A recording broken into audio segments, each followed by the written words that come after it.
SIT అధికారులు వైద్య పరీక్షల అనంతరం కోర్టులో హాజరుపరచబోతున్నారు. మిథున్ రెడ్డిని కస్టడీకి కోరే అవకాశం ఉంది. సిట్ అధికారులు మిథున్ రెడ్డితో కలిసి ఈ కేసులో ఇప్పటివరకు 12 మంది అరెస్ట్ అయ్యారు. నిన్న రాత్రంతా సిట్ కార్యాలయంలోనే ఉన్నారు మిథున్ రెడ్డి. గత ప్రభుత్వ హయాంలో న్యూ లిక్కర్ పాలసీ ముసుగులో మాస్టర్ మైండ్ మిథున్ రెడ్డేనని సిట్ దర్యాప్తులో గుర్తించింది. ఈ కేసులో కీలక ఆధారాలు దొరకడంతో ఆయన్ను నిన్న అరెస్ట్ చేసింది సిట్.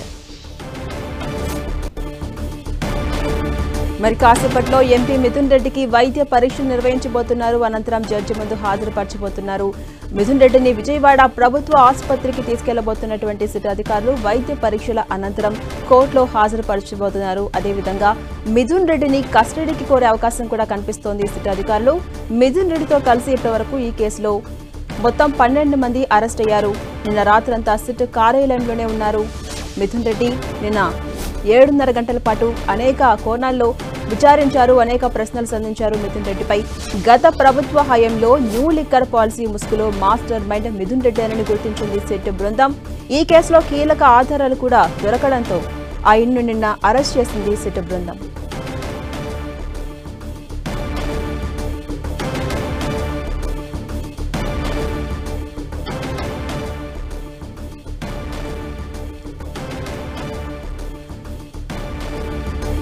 ఏపీ లిక్కర్ పాలసీ కేసులో ఫైనల్ కు చేరినట్టు కనిపిస్తోంది. మరి కాసేపట్లో ఎంపీ మిథున్ రెడ్డికి వైద్య పరీక్షలు నిర్వహించబోతున్నారు. మిథున్ రెడ్డిని విజయవాడ ప్రభుత్వ ఆసుపత్రికి సిట్ బృందం తీసుకెళ్లబోతోంది. అనంతరం వైద్య పరీక్షలు నిర్వహించబోతున్నారు. అనంతరం కోర్టులో హాజరుపరచబోతున్నారు సిట్ అధికారులు. ఇదే అంశంపై మరింత సమాచారం మా ప్రతినిధి దుర్గా అందిస్తారు. దుర్గా,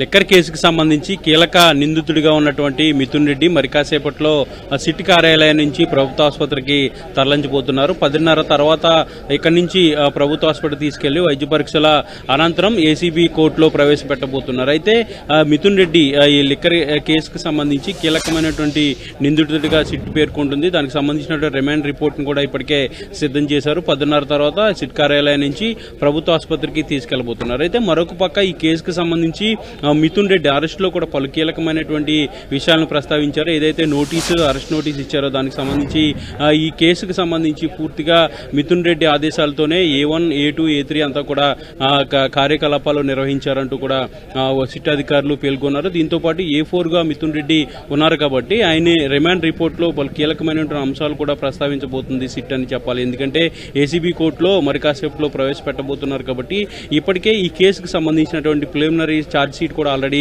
దాఖలు చేశారు. 305 పేజీలతో కూడినటువంటి ఛార్జ్ షీట్ ను దాఖలు చేశారు. మొత్తం 48 మంది నిందితుల జాబితాలో ఈ కేసుకు సంబంధించి చేర్చడం జరిగింది. ఇప్పటికే 12 మందిని అరెస్ట్ చేశారు. ఇప్పుడు మిథున్ రెడ్డి అరెస్ట్ తో పాటు ఇప్పటివరకు 12 మందిని అరెస్ట్ చేశారు. ఈ 12 మంది కూడా 11 మంది ఆల్రెడీ రిమాండ్ లో విజయవాడ జిల్లా జైల్లో ఆల్రెడీ రిమాండ్ ఖైదీలుగా ఉన్నటువంటి పరిస్థితి. ఇక 12వ వ్యక్తిగా మిథున్ రెడ్డిని కూడా అరెస్ట్ చేశారు. ఇక 48 మంది నిందితులకు సంబంధించి కొత్తగా ఏదైతే ఛార్జ్ షీట్ లో 8 మందిని చేర్చడం జరిగింది. అయితే ఈ కేసుకు సంబంధించి మరింత లోతుగా విచారణ జరిపేందుకు మరికొంతమందిని కూడా అరెస్ట్ చేసే అవకాశాలు కనిపిస్తుంది. ఒక పక్క అప్పుడు ఎక్సైజ్ శాఖ మంత్రిగా ఉన్నటువంటి నారాయణ స్వామిని కూడా రేపు విచారణకు రావాలంటూ కూడా ఇప్పటికే నోటీసులు జారీ చేశారు. మరొక పక్క విజయసాయి రెడ్డిని కూడా గతంలో రావాలంటూ కూడా నోటీసులు జారీ చేశారు. అయితే ఆయన అందుబాటులో లేని కాబట్టి రాలేనని సమాచారం ఇచ్చారు. తర్వాత విజయసాయి రెడ్డిని కూడా పిలిచి విచారించే అవకాశం కూడా కనిపిస్తుంది. అయితే ఎక్సైజ్ శాఖ మంత్రి నారాయణ స్వామి కూడా రేపు విచారణకు వచ్చే అవకాశం కనిపిస్తుంది. అప్పుడు మంత్రిగా ఉన్నారు కాబట్టి మంత్రికి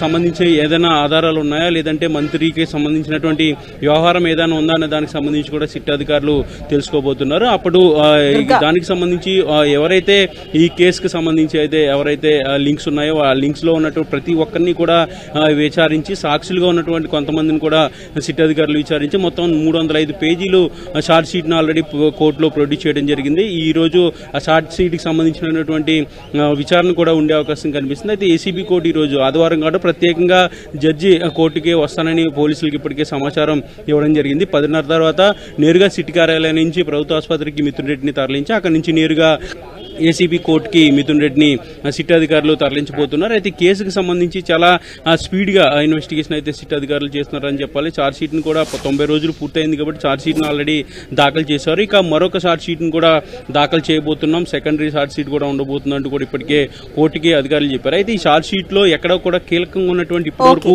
మిథున్ రెడ్డి కానీ, లేదంటే ధనుంజయ రెడ్డి, లేదంటే కృష్ణమోహన్ రెడ్డి, వీళ్ళ పేర్లు ఏవి కూడా ఎక్కడ కూడా ఈ ఛార్జ్ షీట్ లో పొందుపరచలేదు. కేవలం జగన్మోహన్ రెడ్డి పేరు మాత్రమే కొన్ని చోట్ల ప్రస్తావించారు. అది కూడా జగన్ కి సన్నిహితంగా ఉండే వ్యక్తుల్లో ఈ కేసులో నిందితులుగా ఉన్నారనే అంశాన్ని ప్రస్తావిస్తూ జగన్మోహన్ రెడ్డి పేరు కూడా కొన్ని చోట్ల ఈ ఛార్జ్ షీట్ లో ప్రస్తావించడం జరిగింది. కానీ ఎక్కడ నిందితుల జాబితాలో కానీ కేసుకు సంబంధించిన వ్యవహారాల్లో కానీ జగన్మోహన్ రెడ్డి పేరు ఎక్కడ లేదనేది చాలా స్పష్టంగా మనకు అర్థమవుతుంది. ఏదైనప్పటికీ కూడా ఈ ఛార్జ్ షీట్ కూడా కోర్టులో విచారణ కూడా జరగబోతుంది. దీంతో పాటు ఈ రోజు మిథున్ రెడ్డి సంబంధించినటువంటి ఏదైతే రిమాండ్ రిపోర్ట్ పైన కూడా వాదనలు వినిపించబోతున్నారో, రాష్ట్రకు సంబంధించి అరెస్టు అక్రమం అంటూ కూడా వైఎస్ఆర్సీపీ చెప్తుంది. దాంతోపాటు మిథున్ రెడ్డి లాయర్లు కూడా వాదిస్తున్నటువంటి నేపథ్యంలో కోర్టులో ఏం జరగబోతుంది అనేది మరి కాసేపట్లో తెలియబోతుంది.